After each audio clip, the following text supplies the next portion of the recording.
Hi, and welcome. You're listening to the X22 Report. My name is Dave, and this is episode 1463B, and today's date is January 4th, 2018, and the title of the episode is, It's All Closing In Around the Cabal. Only option left is... Let's get into the economic collapse, political and geopolitical news.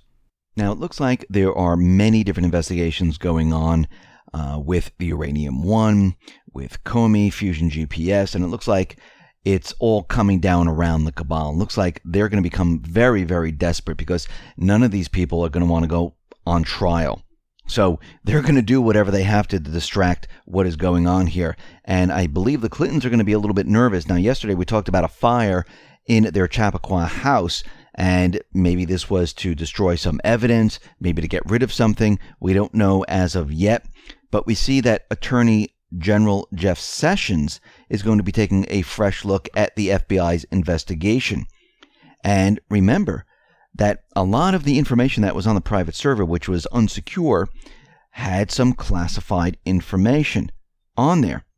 And ironically, this new information comes just one day after the fire broke out in the Clintons' home, which is kind of strange. It reminds me of like 9/11, where they were telling us that they were missing $2 trillion from the Pentagon, and all of a sudden the World Trade Center was hit. Now, that's not the only thing, the only reason why the World Trade Center was brought down, and that wasn't the only reason for the false flag. But we can see it all plays into each other. And remember, when her emails were subpoenaed, they were deleted. The bleach bit was used to get rid of it. And, the whole thing was a complete and utter mess. And right now, we're starting to see that, well, it looks like they're going to be taking another look, and they're going to dig deeper into this. And if we go back in time, we saw that there were other things that were happening. I mean, look at Comey, for instance, where he had these memos and he passed it on to his friend, which then submitted it to the New York Times, and that was Daniel Richman, who was a Columbia University Law School professor. And what we're starting to realize is that some of these memos, maybe at least one, might have been classified. And as Grassley notes, 4 of the 7 Comey memos that he reviewed at the FBI were marked classified at the secret or confidential levels.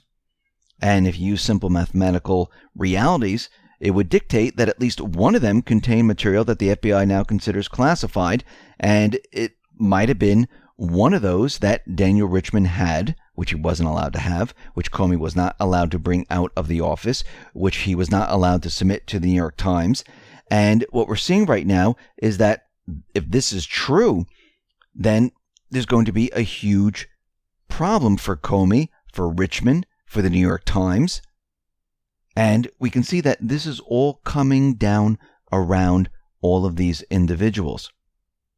And we see right now that we knew that there was, most of this was a complete farce in the beginning. The hearings, the memos that Comey released, and when they actually asked Richman for the memos, he never produced them. He refused to provide them. Why? I mean, think about this for a second, but that wasn't out in the corporate media. Now, the whole thing, all these different things that were happening, the Uranium One, the Comey memos, the investigation into the email servers, the fixing of the elections, all this stuff, it's all going to come out into the open. And again, these people are going to be in trouble. Why do you think they're trying to start war everywhere? And if you notice, every time they try to start war someplace, it doesn't work. Now, if you really look at this, they've been pushing the idea that North Korea is going to be attacking the United States. Corporate media is all over. They have their analysts out there saying they have missiles that can reach, but they don't. All that is made up. It's propaganda. And of course, Trump actually plays into all of this. And he gets the corporate media all riled up about this, and he uses all these words like my nuke is bigger than yours. Remember, these are words. You need to look at the actions of people. And I've said this since I started this. It's always the actions, not what people are saying, is the truth. Words are meaningless. I mean, someone will say, oh, my New Year's resolution is to work out every day for the next year. And they start out and they work out for 20 days, and that's it. Those were words. Their actions show that they're not doing it. Same thing here. Right now, we knew that the Cabal was trying to start a war in North Korea. They wanted the forces to go in and have regime change in North Korea. And they kept telling us that it's going to be a disaster. Kim Jong-un is crazy. He's going to fire a missile at the United States. Well, that never happened. And we talked about how Moon Jae-in from South Korea has been talking about peace, wants to restore relationships. We talked about how there's secret talks going on behind the scenes. While the corporate media is busy, other things are happening. Now we know that North Korea spoke to South Korea. They opened up the hotline. And on January 9th, they're going to be talking even further than what they've already done. They got it ready. And we see that Kim Jong-un, he feels in a comfortable position where he has some type of nuclear weapon and some type of missile that will fly that can cause damage to different areas. So he feels comfortable enough that he's in a position where he can say, yeah, we're a nuclear state. And I think this was the plan all along. And what we're seeing right now is that Trump came out and said, listen, we're not going to have drills during the Winter Olympics. Moon Jae-in said we should shut down the drills during this period of time. Now the drills have been shut down. There won't be any type of provocation towards North Korea during this period. This is definitely not what the Cabal wants. They want a drill during the Winter Olympics. They want an event during this period of time. And actually Trump is out there saying it's a good thing that South Korea and North Korea are talking. This was the end goal. This is what they wanted to do. Now the Cabal tried to start something in Iran. And you can tell who is part of the Cabal and who isn't part of the Cabal. Those people who are part of the Cabal, they're like Siths, from Star Wars, where they see things black and white, where they say, it's either this way or that way, or they're fighting for freedom and we need to protect them. We need to go in there and remove the dictators. They always have this black and white view of everything, and they try to convince you through words that this is really happening. And they use the corporate media as their mouthpiece to convince you. And what we're seeing right now is that Russia and China, they're calling for a policy of non-interference in Iran's domestic affairs. They're saying it's none of anyone's business. It's an internal problem. And we know that the United States, the Cabal, I should say, they want to interfere. Saudi Arabia wants to interfere. Israel wants to interfere inside of Iran because their entire goal was to get in there.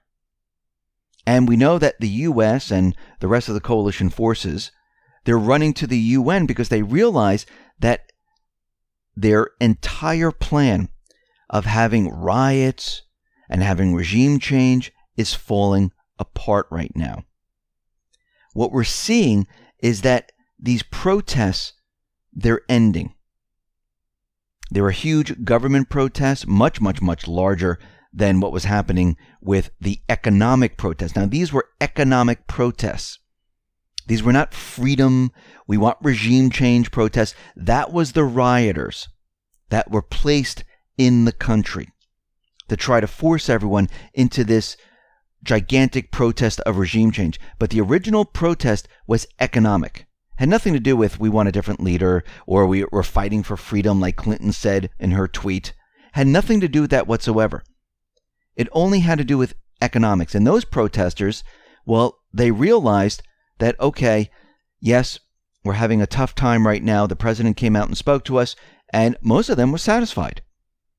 But the rioters kept pushing. They kept burning things. They kept destroying things. And what we're seeing right now is that the major economic protesters, they've stopped. And the whole thing is falling apart right now. And they couldn't get a color revolution like they had in Syria, or they tried to have in Syria, like in Libya, Lebanon. It didn't work out in Iran. And we can see that most likely they were trying to shatter the P5+1 deal. They were trying to have regime change. They were trying to do whatever they possibly can to basically reach their goal, and that was to take over Iran and maybe backtrack and go into Syria, if they could do it. And it looks like they really can't, because they're having a problem. The problem is they're losing power, which tells us they're becoming desperate. What do desperate people do? They do something even bigger. And that's when we need to start to worry, because they can't get something off the ground in North Korea. They're trying in Iran. Syria looks like it's off the drawing board right now. They have Ukraine, but that might not even work out either. Depends on what they do. If they start something with maybe an explosion, an event of some sorts, a nuclear explosion or anything like that, we might see something get off the ground. I mean, it might happen in North Korea. We don't know. It might happen during the Olympics. Since there's no drills right now, this is a red flag showing that they might try something during the Olympic period of time, because they're not getting that provocation from the drill where they were hoping that North Korea would do something.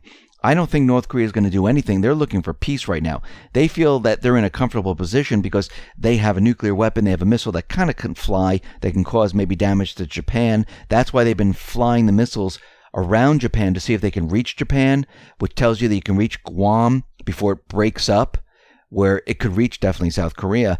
They're using this to say, listen, we can cause damage if you come in here.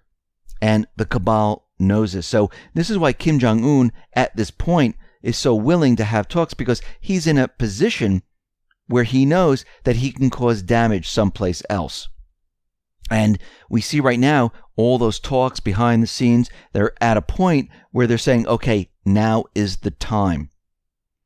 Now we see that Iran has opened the borders with Iraq, the Iraq Kurdistan region.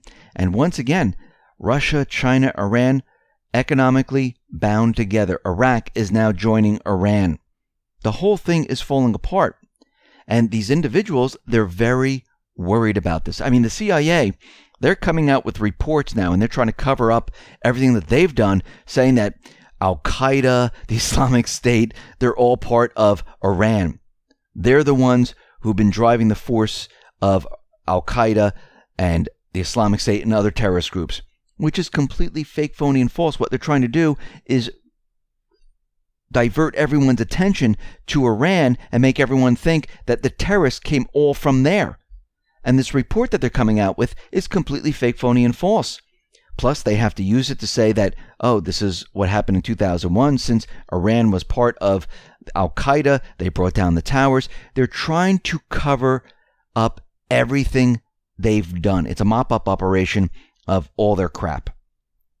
And what is happening right now is the walls are closing in around them. And as you can see from the actions of people, not what they say, you can see what is going on. There was no invasion in Syria. The Islamic State is being fought in Afghanistan. The poppy fields are being shut down. The poppy fields were run by the CIA and other intelligence agencies. They're being shut down now. North Korea is going to become a nuclear state.